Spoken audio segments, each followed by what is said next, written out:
ব্রাজিলের টাইম নেই, এবারের কোপা আমেরিকা জিতবে আর্জেন্টিনা। সংবাদ সম্মেলনে একই বলল কিলিয়ান এমবাপ্পে। বিস্তারিত জানতে আমাদের সাথেই থাকুন। দক্ষিণ আমেরিকা অঞ্চলের ফুটবলের সবথেকে ঐতিহ্যবাহী পুরনো টুর্নামেন্ট কোপা আমেরিকার 48তম আসরের পর্দা উঠবে আগামী 21শে জুন আর্জেন্টিনা ভার্সেস কানাডার ম্যাচ দিয়ে। এই আসরে 16টি দল অংশগ্রহণ করবে।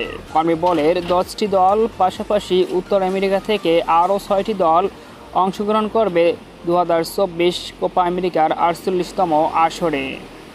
যুক্তরাষ্ট্রের 13টি ভেন্যুতে এক মাসব্যাপী অনুষ্ঠিত হবে কোপা আমেরিকার এই 32টি ম্যাচ।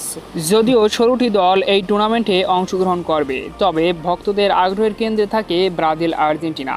তাই তো সাম্প্রতিক এক সংবাদ সম্মেলনে কিলিয়ান এমবাপ্পে বলেন, এবারের কোপা আমেরিকা জিতবে আর্জেন্টিনা, কারণ ব্রাজিলের থেকে আর্জেন্টিনা অনেকটাই শক্তিশালী সাম্প্রতিক পারফরমেন্সের আলোতে। তাছাড়াও বর্তমান কোপা আমেরিকা চ্যাম্পিয়ন আর্জেন্টিনা, তাই শিরোপা ধরে রাখার জন্য সবটুকু উজাড় করে দিবে আর্জেন্টিনা। তাছাড়াও মেসি ডি মারিয়াদের সর্বশেষ কোপা আমেরিকা এটা, তাই নিজেদের ঝলক দেখানোর জন্য তারা মুখিয়ে থাকবে।